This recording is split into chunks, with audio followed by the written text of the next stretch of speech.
سناني قاع كانوا حابسين كيفي ما يخدموش خلاص تريسيتي الغاز مقطوعين توحشت القهوة بالأفراس والشر عند الباب يعس ويقابر كيفاش نقيبس ساعتي قربت تصوني دورتها باندي سامحوني ساعتي قربت تصوني دورتها باندي سامحوني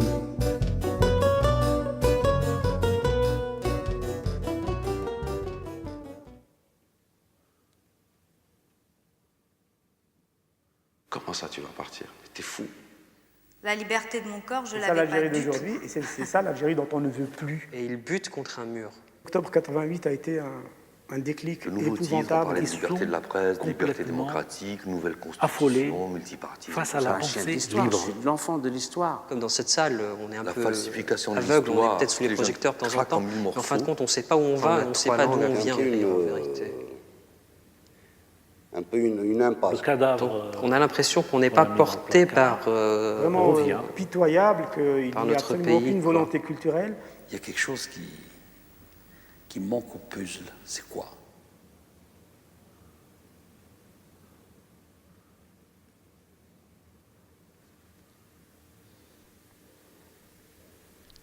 Il y a un mot arabe. Bon, il faudra le couper, hein, je le dis en off. C'est être mqawad. Ça veut dire déboussolé. Être algérien, c'est être seul. Voilà. Être perdu. Ouais.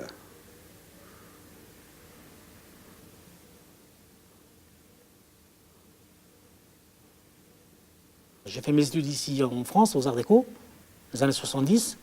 Donc je suis retourné au pays enseigner aux Beaux-Arts, comme tous les étudiants qui étaient envoyés en formation, revenir, construire le pays, tout ça, avec un projet de société, etc.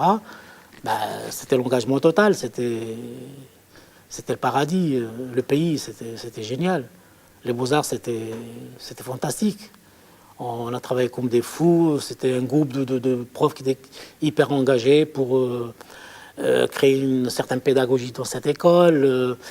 L'idée, c'était de construire un pays tout neuf, avec une nouvelle vision du monde, etc. C'était un exemple à donner au monde, parce que le pays vient juste de se libérer, c'était cette idée-là.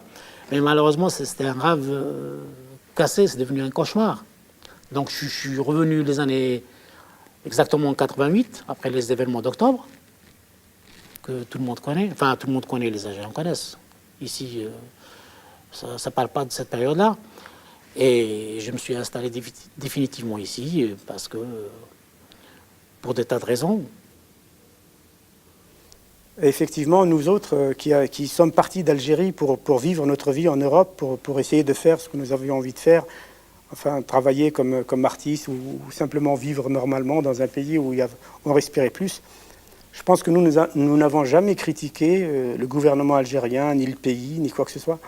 Mais octobre 88 a été un déclic épouvantable. Moi, je me souviens, je me suis retrouvé...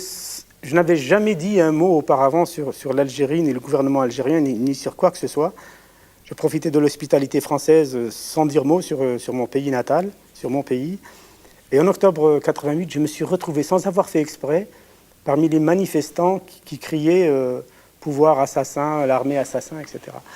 Et donc ça a été effectivement un déclic. Et à partir de ce moment-là, le feu vert était donné pour qu'on exprime notre rage, notre déception de cette révolution gâchée, de ce bonheur du peuple algérien qui a été gâché et que nous tous, Algériens, nous avons laissé se gâcher. Mais on a peut-être une excuse, c'est qu'on sortait de... Nous sommes la génération d'après la guerre. Nos parents avaient payé le prix fort. Il ne faut pas oublier qu'il y a eu plus d'1 million de morts en Algérie. En Algérie, on dit 1,5 million de morts. Donc leurs enfants, nous, comme M. Boutagine, comme moi-même, on avait 12 ans, 15 ans, 16 ans. On avait vu des cadavres dans les rues, on avait assisté à des exécutions. Dans chaque famille algérienne, il y avait au moins le tiers de la famille qui a été tué, enfin ou qui a perdu l'usage d'un bras ou en tout cas accidenté par la guerre d'Algérie. Et donc, à ce moment-là, on n'aspire qu'à vivre. On se dit jamais la guerre, jamais moi je ne connaîtrai la guerre, et en tout cas jamais mes enfants ne connaîtront la guerre. On part pour essayer de vivre ailleurs et de faire des enfants ailleurs, de se faire une vie ailleurs, parce que l'Algérie, c'est nous. L'Algérie, c'est pas seulement un territoire. L'Algérie, c'est d'abord les Algériens. À l'époque, moi, je travaillais dans un journal. Parmi d'autres activités, j'étais nouvelliste dans un journal qui s'appelait Le Nouvel Hebdo. Et c'était le début un peu de cette floraison de nouveaux titres. On parlait de liberté de la presse, de liberté démocratique, nouvelle constitution, multipartisme, tout ça. Et dans cette brèche, donc, certains journaux étaient un peu plus pugnaces que d'autres. On se permettait des choses incroyables. Et donc, j'écrivais des nouvelles chaque semaine, sous le biais de l'humour, et j'essayais de capter comme ça l'air du temps, ce qui se passait politiquement, socialement, tout ça. Et j'ai commencé à recevoir des lettres de menaces, des lettres des coups de fil anonymes. Et puis, en fait, le déclic, c'est dans mon quartier, parce que je suis quelqu'un qui a toujours vécu dans le même quartier, qui s'appelait Belfort, El Arrache. Et donc, avec les habitants de ce quartier, on a tous grandi ensemble, dans la même école primaire, même lycée, on a fait le scoutisme ensemble, on a dragué des nanas ensemble, on a bu du vin ensemble.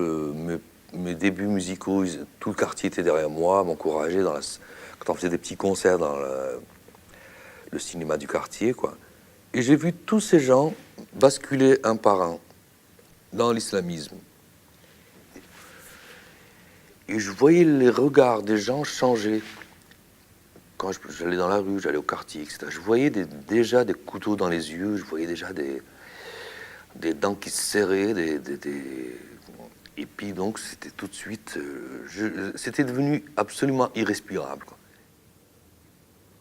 On a bien rigolé, on a critiqué les barbus, Abbassi Madani, machin dessiné, Menhnah. Et puis, bon, mais là, on pensait qu'on était dans un pays normal où les gens qui avaient accepté le jeu démocratique, ils allaient accepter aussi de se voir dans des journaux, dessiner et tout. Mais c'était faux. Tout était faux. En 92, quand les gens ont basculé dans l'hyperviolence, on était devenus, nous, les premiers à être menacés. Et c'est pour ça, d'ailleurs, que moi-même, j'avais plus de goût à rester. Non pas tant par la violence, mais par le pays qui s'abîmait. Quand on revoit toutes les considérations qu'avait l'Occident, je parle de l'Italie, l'Espagne même, y compris une énorme frange de France, si vous voulez, qui trouvait dans l'image du peuple algérien d'époque une beauté, une splendeur incroyable, un modèle révolutionnaire, entre guillemets, qui pouvait servir comme ça de moteur à désaliéner les pays colonisés et à reprendre le grand train de la modernité en marche. Et bien tout ça, ça a duré le temps d'une danse. Et aujourd'hui encore, les jeunes Algériens se regardent dans ce même miroir que les régimes leur proposent, ne s'y reconnaissent pas dedans. Et donc c'est terrible de se voir dans des miroirs où il y a quelqu'un d'autre qui n'est pas soi, qui ne ressemble à personne de son quartier ou de son immeuble, et à qui on vous dit, ou on vous somme plutôt, de ressembler. Donc ça, c'est épouvantable. Ce qui se passe, c'est absolument simplement biologique. C'est que les jeunes craquent en 1000 morceaux, et donc vendent leur âme pour un visa ou pour un Coran, quoi. Ou pour une bouteille de whisky, ou pour une barre de shit, quoi. J'étais à l'université de Bab Zoua, on jouait au triangle, je ne sais pas si Aziz s'en rappelle, et je lui ai annoncé ça comme ça. On était au bar et je lui ai dit, tu sais Aziz, je vais partir. Et il m'a dit, comment ça tu vas partir? Mais t'es fou, tu peux pas partir, laisser tes études comme ça et tout ça.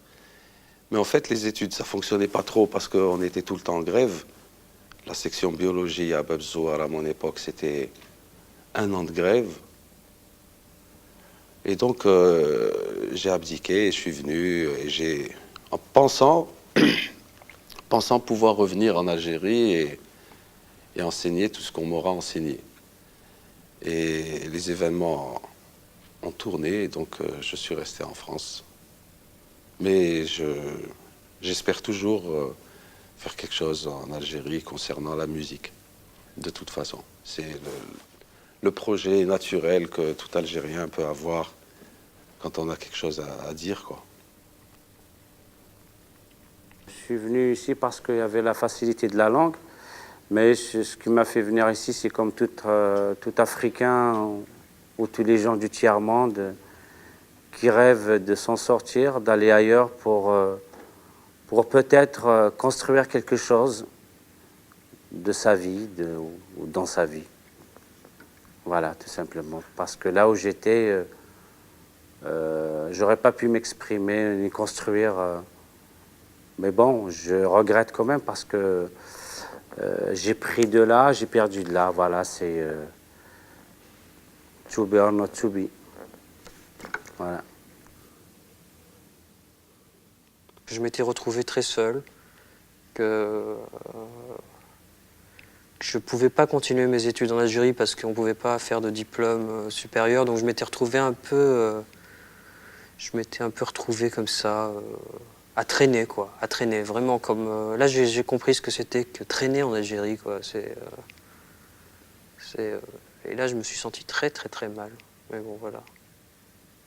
Là, j'ai compris qu'il fallait foutre le camp, enfin, je veux dire que... J'ai compris qu'il n'y aurait personne pour m'aider, quoi, pour me sauver, voilà. Donc il fallait que je me sauve, au sens propre et au sens figuré. Ce chat me suit. J'ai même, à un moment donné, écrit un scénario pour montrer que mes personnages voulaient me rejoindre et ils m'en voulaient parce que je les avais abandonnés dans l'Algérie violente et que eux, ils en avaient marre aussi, ils voulaient venir me rejoindre parce qu'ils voulaient manger aussi des petites boîtes de ronron et tout. En Algérie, il n'y avait pas ça. Et donc, je les ai fait venir par fax. Et les aventures commençaient comme ça. Mais après, j'ai arrêté parce que je trouvais que l'Algérie n'était plus comme celle de l'époque de Bouzid. Ce chat était me dégoûté comme tout le monde, et donc c'est l'éternel recommencement. On aime dégoûter, mais parfois, quand on quitte cette bulle, on regrette de ne plus être dégoûté. Et donc, on a envie de revenir. Même si on vit mal, on se dit, tant pis, c'est le pays, c'est comme ça, il faut... Et donc, voilà.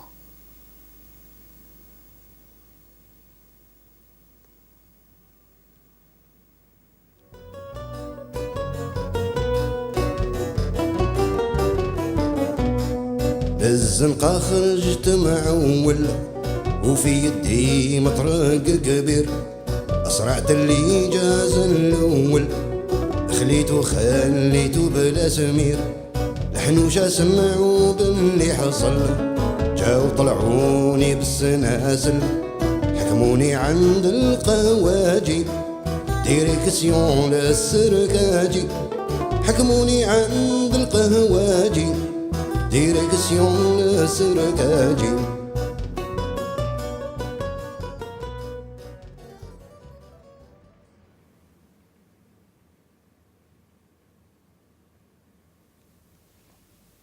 Ce jour-là,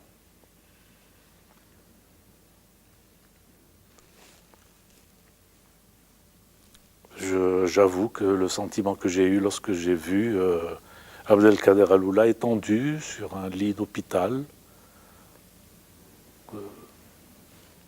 j'ai eu honte. Un lit d'hôpital où on ne trouvait même pas une rallonge de prise électrique pour lui faire une radio au moment où on l'a amené avec 3 balles dans la tête. Le spectacle était... il est indescriptible, on ne peut pas le dire. Cet homme qui qui a créé tellement de beauté, qui était la générosité personnifiée, étendue là. Comment dire ces choses-là? Comment dire qu'un homme comme ça n'a même pas été protégé, alors qu'on savait tous qu'il courait de très graves dangers? Alors le sentiment, je le répète, le sentiment, bien que quelquefois j'ai honte de dire que j'ai eu honte pour mon pays, mais je l'ai dit, et je le dis. Mais je pense aussi que c'est un sentiment sain, la honte, et c'est un sentiment noble d'avoir honte pour son pays et de son pays, d'avoir honte de ce que nous avons finalement, de ce à quoi nous en sommes arrivés dans notre pays. Oui, voilà donc comment je suis parti de ma bonne ville d'Oran. Évidemment, c'est un souvenir difficile, dur. Et c'est pour ça que je disais, il y a un petit moment, je disais que je me suis lancé à corps perdu dans la création, oui, parce qu'il fallait vraiment sortir de cet état qui était un état de choc, et un état de désespoir. Tous les Algériens ont été touchés de près ou de loin. Tous les Algériens, chaque Algérien a perdu qui a un cousin, qui a un frère, qui a une sœur, qui, de manière directe ou indirecte, par les événements qui ont lieu en ce moment en Algérie, qui continuent à avoir lieu. Et forcément, c'est quelque chose qui marque. Mais en même temps, ça permet de... Je ne sais pas ce que je serais... Je ne sais pas comment je me serais forgée sans cette violence. Je m'en serais passée. En tout cas, elle fait partie de moi. Et je pense que... Je ne veux pas dire qu'elle m'a aidée à me construire, mais en tout cas, ça s'est présenté comme ça. Donc j'ai été obligée de me construire avec cette violence. Peut-être j'ai perdu du temps, du coup. Peut-être... mais aussi, quelque part, elle m'a permis de savoir réellement ce que je voulais. Mais attention, je ne suis pas en train de dire qu'il faut de la violence dans la vie pour savoir où on veut aller. Je déplore et je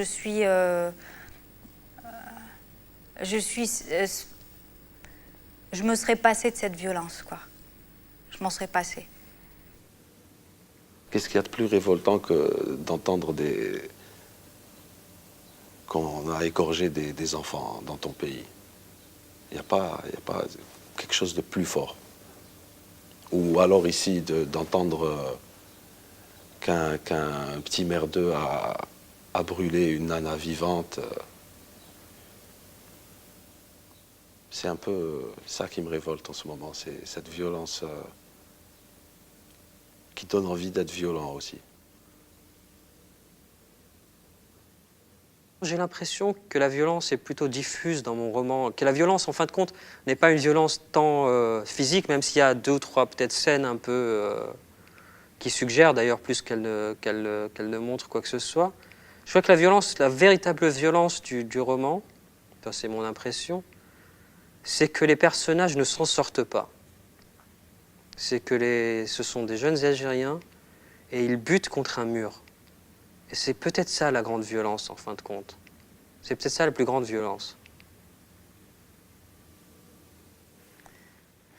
Le film que je fais, c'est un film sur Jean Sénac, mais c'est aussi un film sur la liberté et sur la jeunesse.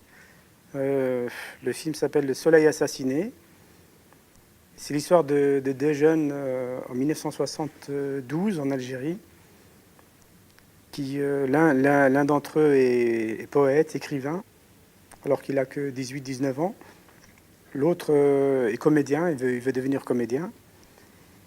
Et ils habitent dans une petite ville en Algérie, Saïda, dans le sud oranais.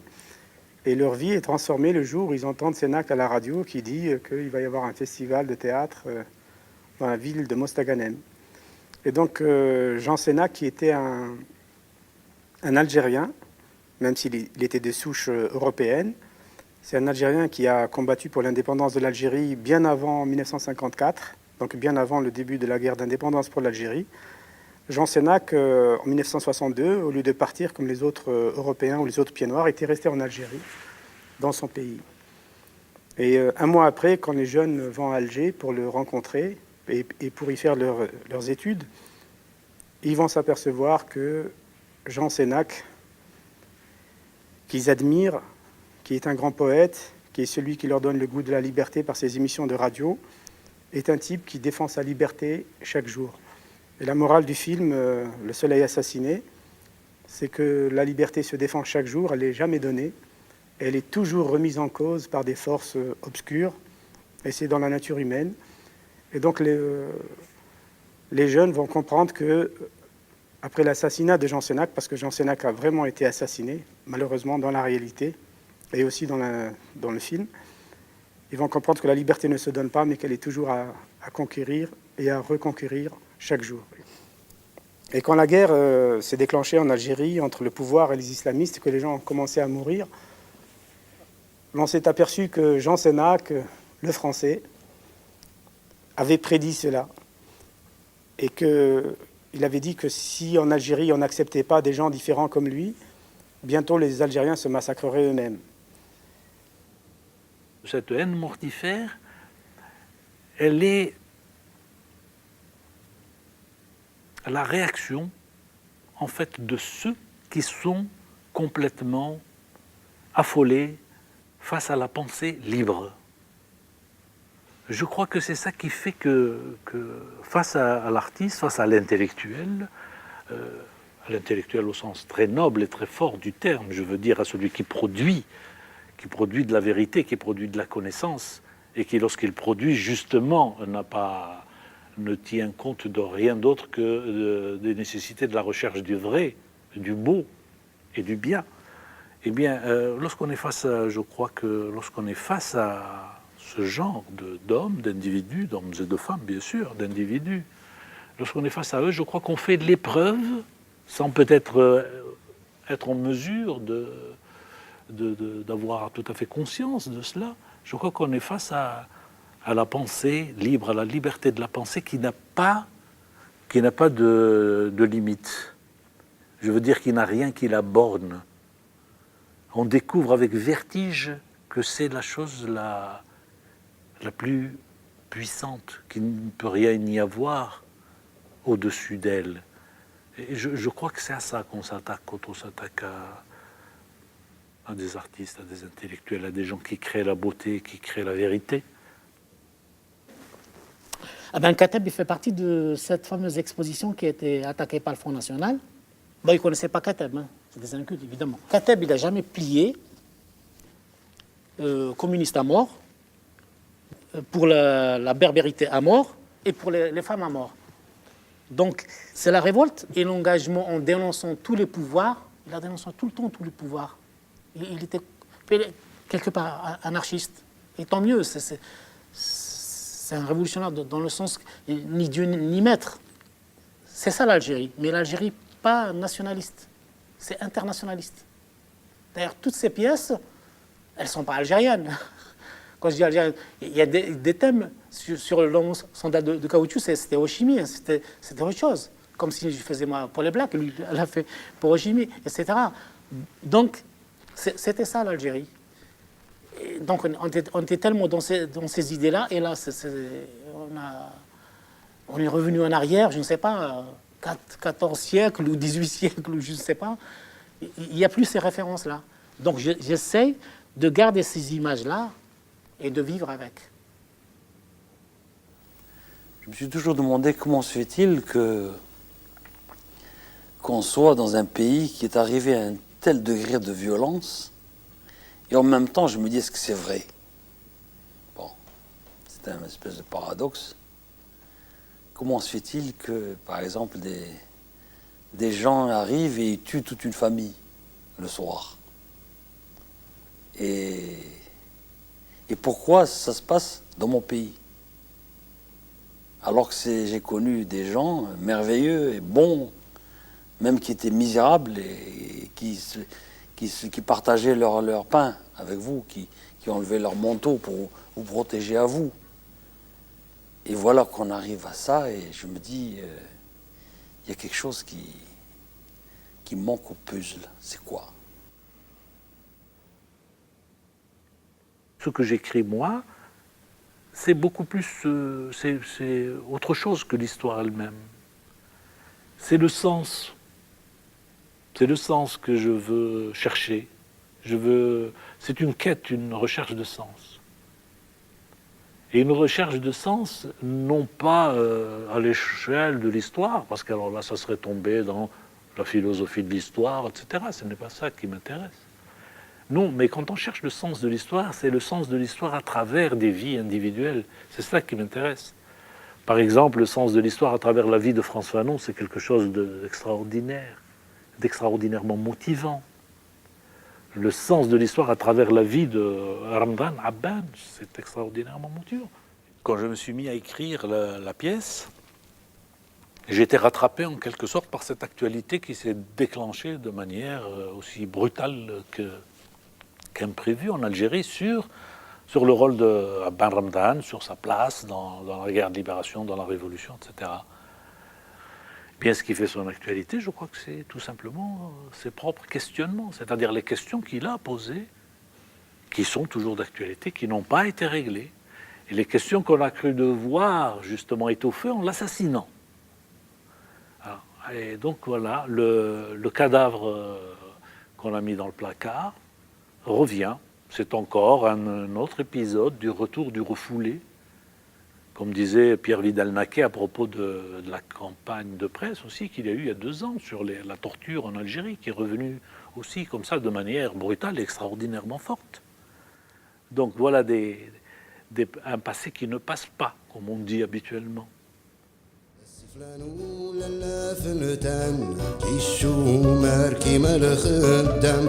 كامل قالوا هاد الإنسان نحكموا عليه بالإعدام زي القاضي حنان شوية كي حكيت له كاع الميزيرية قال لي انت من المجرمين لازم تخلص 10 سنين قال لي انت من المجرمين لازم تخلص 10 سنين.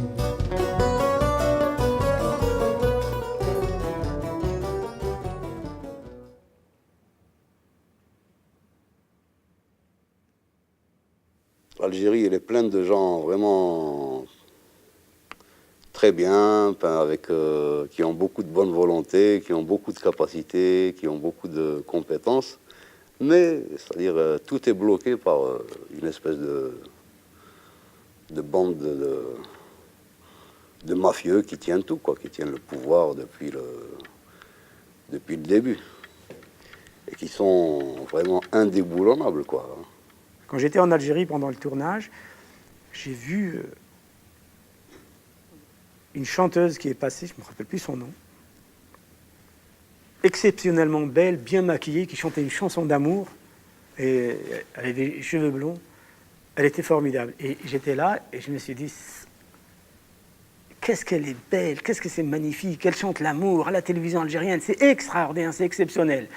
Le lendemain, dans tous les taxis, dans toutes les voitures, on entendait sa chanson. Tout le monde passait sa chanson sur les autoradios. Et il y a un général, je ne me souviens plus de son nom, j'ai plus envie de m'en souvenir d'ailleurs de son nom, qui a téléphoné à la télévision algérienne, qui avait téléphoné au moment même où elle passait en direct, pour dire « Arrêtez tout de suite, qu'est-ce que c'est que ce scandale, pourquoi on nous passe cette chanteuse-là » etc. Donc un général qui n'a absolument rien à voir avec la télévision algérienne, rien à voir avec la culture, prend son téléphone et dit « il faut qu'elle arrête de chanter, il faut couper ça et vous ne la repassez plus ». Ben, c'est ça l'Algérie. C'est ça l'Algérie d'aujourd'hui et c'est ça l'Algérie dont on ne veut plus. Un général n'a absolument aucune importance, sauf au moment où il doit défendre le pays contre une invasion extérieure. Je ne vois pas pourquoi il prend son téléphone pour dire « il ne faut pas que cette jeune femme, qu'il m'est 1000 fois plus agréable de regarder, pendant des années que de le voir lui une seule seconde, je ne vois pas pourquoi lui, il se permet de prendre son téléphone et de dire voilà qu'il faut qu'elle arrête de changer. Ça, c'est cet état de choses qu'il faut changer. Il faut qu'on ait plus de femmes qui chantent à la télévision et moins de généraux qui ouvrent leur gueule au téléphone. En Algérie, en tant que Kabyle, c'est vrai que je me sens, encore une fois, je me sens des fois étranger. Quand je vais là-bas, la télé c'est en arabe. Bon, le plus terrible, c'est qu'on donne des petites émissions de... C'est ridicule. C'est quoi? Je ne suis pas un chien de l'histoire, je suis l'enfant de l'histoire. Je suis l'enfant de l'histoire, je suis l'enfant de ce pays. Voilà quoi, il n'y a rien à dire. Et on n'a qu'à donner les vrais livres, on n'a qu'à faire tourner les vraies pages, les bonnes pages aux enfants à l'école. On leur enseigne, on les abrutit. Et aujourd'hui, c'est vrai, c'est ce qui se passe en Algérie. Ces enfants-là qui sont égarés, eh ben, ils égorgent. Aujourd'hui, ils tuent. Pourquoi? Parce qu'ils n'ont pas d'identité, ils n'ont pas de référence, ils n'ont aucun repère, rien. Ils ne savent même pas d'où ils viennent. Comment veux-tu, ils sauront où ils vont partir?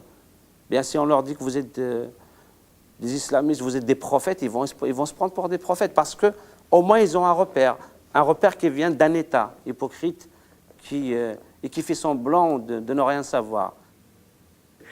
Quand j'ai été pour demander l'autorisation de tournage en Algérie, je me suis retrouvé en face d'un fonctionnaire algérien qui s'est mis à me parler en arabe classique, mais un classique extraordinaire. Je comprenais un mot sur trois. Et il était obligé de me donner d'une façon ou d'une autre l'autorisation de tournage, mais il se faisait prier, il me montrait son importance, il me parlait en arabe classique, et il croyait qu'en me parlant en arabe classique, il allait m'imposer sa supériorité de ce que lui savait parler l'arabe classique.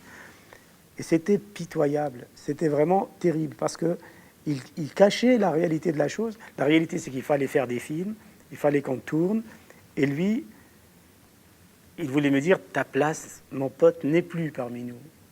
Toi, tu es francophone, tu ne sais pas parler l'arabe classique, votre temps est terminé, vous les francophones, maintenant c'est les arabophones qui sont là. C'était pénible, c'était vraiment triste. Le français, parce que c'est c'est ma langue d'écrivain, c'est une langue... c'est une langue qui ne nous est pas naturelle, même si on a l'impression de la parler très bien ou de l'écrire très bien. C'est une langue, pour les Algériens, qui est toujours à conquérir. Et du coup, on peut souvent ressentir une espèce de complexe par rapport à ça. De complexe, alors que ce n'est qu'une langue, enfin, c'est juste un véhicule. On en fait ce qu'on veut, en fin de compte. Effectivement, on peut nous imposer des choses, on peut nous imposer une vision, à l'aide d'une langue, on peut nous imposer une colonisation, comme on l'a fait, mais après tout, la langue, on peut la retourner, quoi. Et justement, l'écrivain peut faire ce qu'il veut de la langue, quoi. C'est juste une conquête, c'est quelque chose à conquérir. Mais je crois qu'en Algérie, on a à conquérir et le français, et le berbère, et l'arabe. Enfin, on a 3 langues à conquérir, en vérité.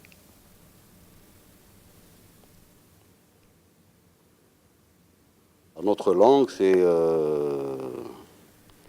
l'algérien, où il y a du berbère, il y a de l'arabe, il y a du français. C'est un mix comme ça de tout ça. Ce mélange dont je parle, comme ça, cette langue, tout le monde la comprend, il n'y a pas de problème. Mais seulement, quand tu vas à l'école, ou bien quand tu allumes la télé, ou bien en Algérie, hein, ou quand tu lis le journal, ce n'est pas du tout cette langue. C'est-à-dire, on a l'impression qu'on ne vit pas dans son propre pays, quoi. On a l'impression qu'on est dans un pays un peu étranger. C'est-à-dire, quand on regarde tout ce qui se passe à la télé, tout ça, tout le discours politique et tout, c'est-à-dire, on a l'impression que c'est comme des extraterrestres, comme ça, qui ne sont pas vraiment dans le... C'est-à-dire, c'est des gens qui ne sont pas vraiment avec nous, quoi. Il se passe des choses là-haut. Bon, il y a une scission en Algérie due à une espèce d'arabisation massive, faite de façon démagogique. L'arabisation qui aurait dû être faite depuis 1962 sur une ou deux générations a été imposée vers les années 1973 de façon complètement abrupte, et ce qui fait qu'on a créé des diplômés, des gens sont sortis des universités algériennes, peut-être 100 000 personnes, 200 000, 300 000 personnes, qui se sont retrouvés sur le marché du travail sans travail, parce qu'à l'époque, la réalité des affaires en Algérie, la réalité de l'administration, la réalité civile, se déclinait en français. Et ces gens-là, les 200 000 ou 300 000 jeunes qui se sont retrouvés avec des bacs plus 4 et des bacs plus 5 au chômage, ils sont allés rejoindre les rangs du FIS et ils ont servi de base au FIS pour essayer de prendre le pouvoir par les urnes d'abord et puis par la force des armes par la suite. Et ça, c'est quand un pouvoir, de façon irrationnelle et par démagogie, il impose une loi juste pour pouvoir rester au pouvoir, 20 ans après, c'est la catastrophe et ça crée une guerre. Et donc, les gens qui gouvernent un pays doivent considérer tout le peuple d'un pays comme ses propres enfants et savoir et bâtir pour eux des maisons qui durent et ne pas travailler sur le court terme en se disant, du moment que nous, on reste au pouvoir, peu importe ce qui va se passer après. Une fois, l'ONB est parti en Palestine et Aziz m'a raconté une anecdote et il m'a dit, il y a un Palestinien qui est venu le voir et lui dit, vous savez, vous, les Maghrébins là-bas, vous n'êtes pas des Arabes. Il a dit, vous n'avez rien d'arabe, ni on vous comprend, ni... Et quelque part, bon, c'est vrai que ça prouve que l'Algérie ou le Maroc ou la Tunisie, c'est pas que des Arabes, c'est pas que des Africains, c'est pas que des Berbères, c'est pas que... C'est des milliers d'années d'histoire. C'est vrai qu'il y a des Arabes. Il y a des Arabes qui sont venus d'Arabie, je veux dire du Moyen-Orient, avec tout l'empire islamique et tout ça. Bon. Mais il y avait des gens déjà ici, il y avait des Juifs, il y avait des chrétiens, il y avait des... Donc c'est vraiment une très grande famille qu'on a divisée et qu'on a fixée. Voilà, maintenant s'il y a des gens qui se disent, comme certains Kabyles disent, on revendique ceci, on revendique cela, comme Ma'toub qui a été très mal vu en disant qu'il n'était pas... qui revendiquait son algérianité, mais qui n'était pas arabe et qui n'était pas musulman. Bon, c'est vrai que c'est choquant, mais en même temps, il faut bien des gens qui commencent à dire ça, s'ils le ressentent.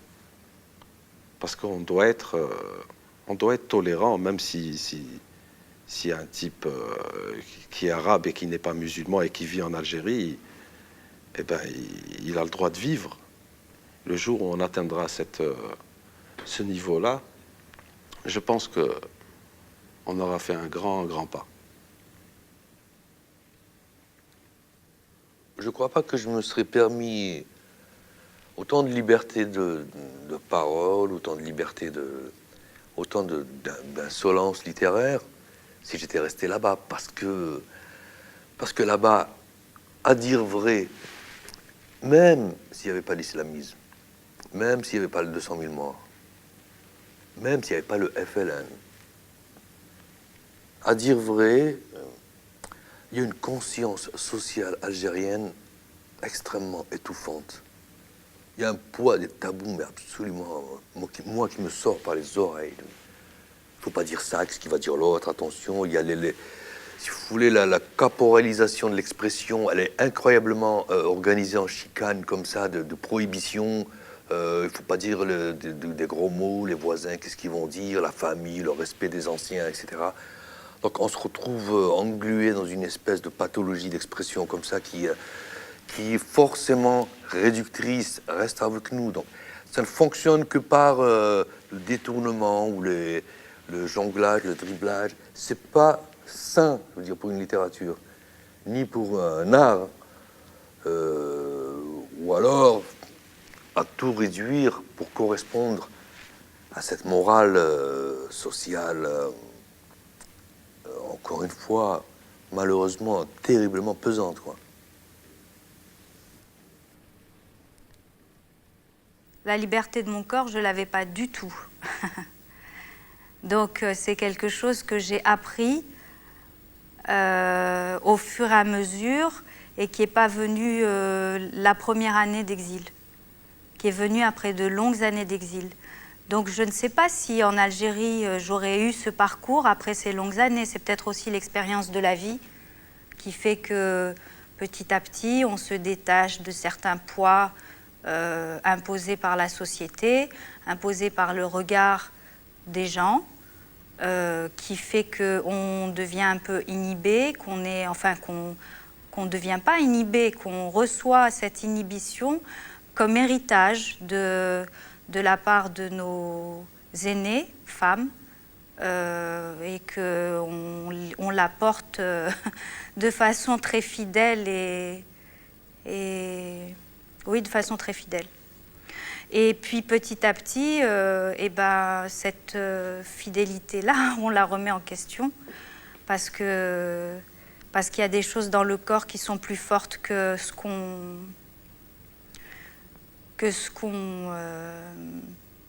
la parole qu'on a reçue et que ce qu'on nous a imprégné dans ce corps. Donc il y a une bataille comme ça, il y a une bagarre à l'intérieur. On n'ose même pas dire qu'on va faire l'amour avec sa femme, par exemple. On n'ose pas lui tenir la main, on n'ose pas l'embrasser, on n'ose pas, parce que c'est des tabous, effectivement.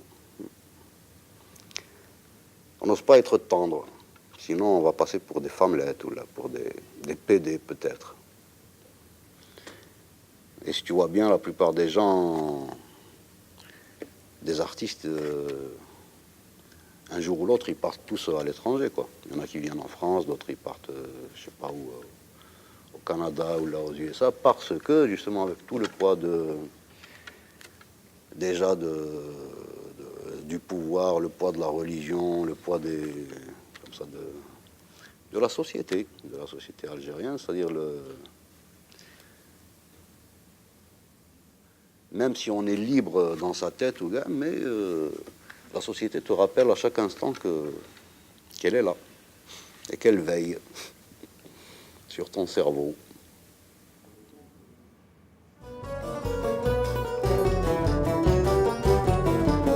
ضربت 8 طلقوني توحشت الكارتياسي في بيكو راني نتريني نمشي ونحبط راسي خايف الناس يعقلوني يعكسوني ولا يسبوني قلت مازال فيهم الشحنة كي يشوفوني يطيحوا عليا قلت مازال فيهم الشحنة كي يشوفوني يطيحوا عليا.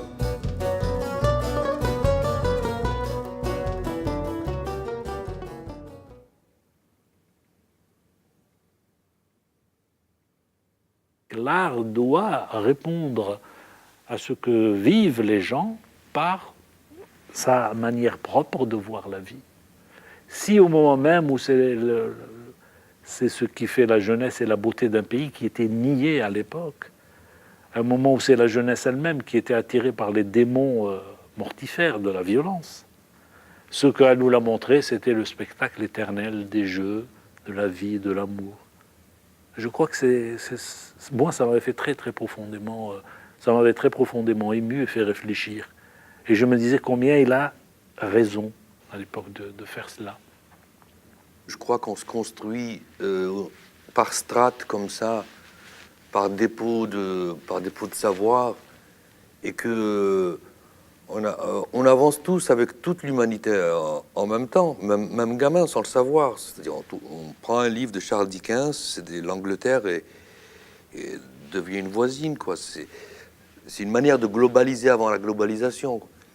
Si on prend Cervantes, Don Quichotte en Espagne, donc il y a des transversalités comme ça de tolérance, de transversalité de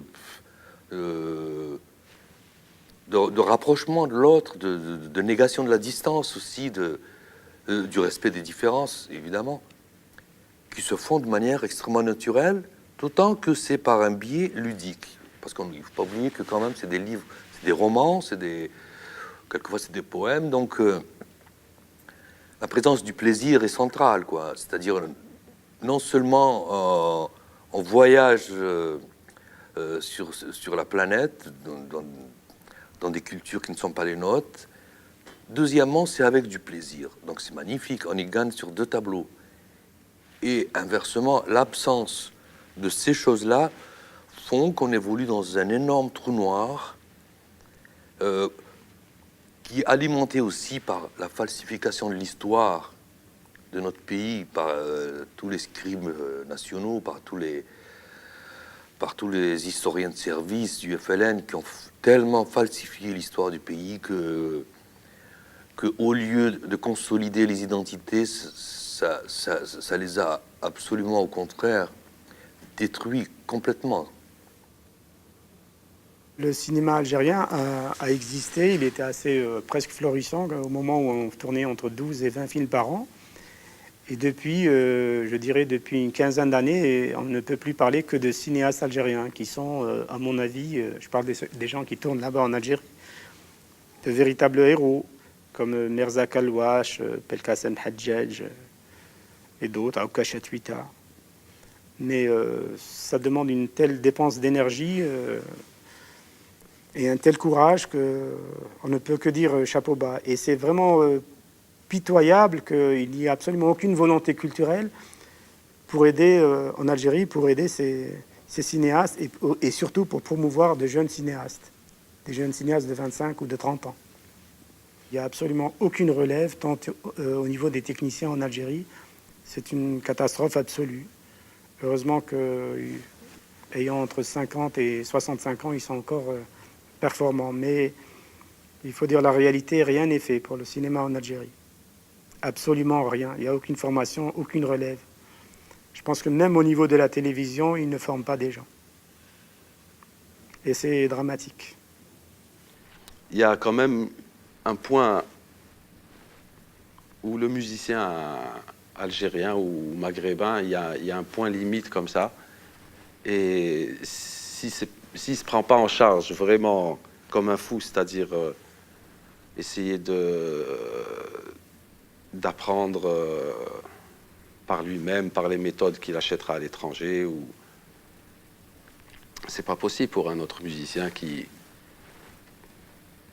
à peine arrive à nourrir sa famille et à travailler dans les hôtels et tout ça. C'est un peu une impasse, quoi, parce que c'est très très difficile. Par exemple, dans la musique, il n'y a pas de studio, il n'y a pas de lieu pour répéter, il n'y a pas de concert, il n'y a pas d'instrument, il n'y a pas grand-chose. Donc là-bas, c'est-à-dire en même temps, c'est là-bas qu'il y a toutes les sources d'inspiration au Kamel et tout. Mais en même temps, c'est-à-dire ça ne va pas très loin. Bon, quand on est en France, c'est-à-dire sur le plan des moyens, du matériel, tout ça, il y a pratiquement tout. On veut faire un disque, bon, quel que soit on le fait tout de même. On veut monter un groupe, on peut le monter. Il y a des guitares, il y a tout ce qu'il faut. Et en même temps, le public n'est pas tellement ici. C'est-à-dire, quand on joue devant des Français, par exemple, bon, c'est vrai qu'on sait qu'ils ne comprennent pas la moitié de ce qu'on raconte. Si moi j'étais resté en Algérie, j'aurais pas eu le même parcours. Peut-être que j'aurais eu un parcours intéressant, mais pas du tout le même. Là, j'ai fait un disque. J'aurais pas pu faire ce même disque en Algérie, parce qu'effectivement, dans ce disque, il y a des musiciens qui jouent. Et c'est effectivement le concept de mon disque, c'est de faire jouer d'autres gens que des Algériens ou des Marocains. Donc Paris est une ville qui est faite pour ça, parce qu'on le voit ici, les nationalités différentes, toutes les cultures. Bon, pour un musicien, c'est un peu le rêve, quoi. Pour un écrivain, c'est très important d'avoir derrière soi un pays ou une zone de prospérité peut-être, ou de rayonnement, qui fait que nos œuvres aussi peuvent rayonner avec cette zone. Et de se dire qu'il n'y a rien derrière, c'est presque se dire que le travail d'écrivain qu'on fait est un peu un travail c'est un peu quelque chose de... C'est un peu comme dans cette salle, on est un peu aveugle, on est peut-être sous les projecteurs de temps en temps, mais en fin de compte, on ne sait pas où on va et on ne sait pas d'où on vient. Sur le plan de la filiation littéraire, après le reste... Donc on a l'impression qu'on n'est pas porté par notre pays, quoi. Il y a peut-être une issue, mais je pense pas que moi je vais vivre assez longtemps pour la voir, quoi. Mais s'il y a une issue, c'est vraiment pour... ça va venir des gens beaucoup plus jeunes aujourd'hui, quoi. Parce qu'on a quand même, enfin, les gens comme ça, qui ont comme moi 45 ans, tout ça, je pense qu'on a... je pense que c'est un échec, quoi, pour nous. Cette histoire d'Algérie, quoi. Je pense qu'on a perdu notre pays, quoi, en quelque sorte. Et on est condamné à errer dans les limbes de... Oui, c'est-à-dire maintenant, c'est-à-dire on vit dans un peu dans notre imaginaire, quoi, en quelque sorte. Mais on n'a plus de prise sur ce qui se passe là-bas, c'est fini. D'ailleurs, on vit ici. On peut parler et tout ça, mais bon, ça va pas changer grand-chose, quoi. لقيت واحد وليد حومه قال لي مرحبا بك يا علي، واحد اخر قال لي عالسلامه، كنا خايفين جامي تولي، قلت ما بانتني حاجه، كاين الحباب في هاد الدنيا، حطيت قاعي في الطروطوار وخليت دموعي تفور، حطيت قاعي في الطروطوار وخليت دموعي تفور.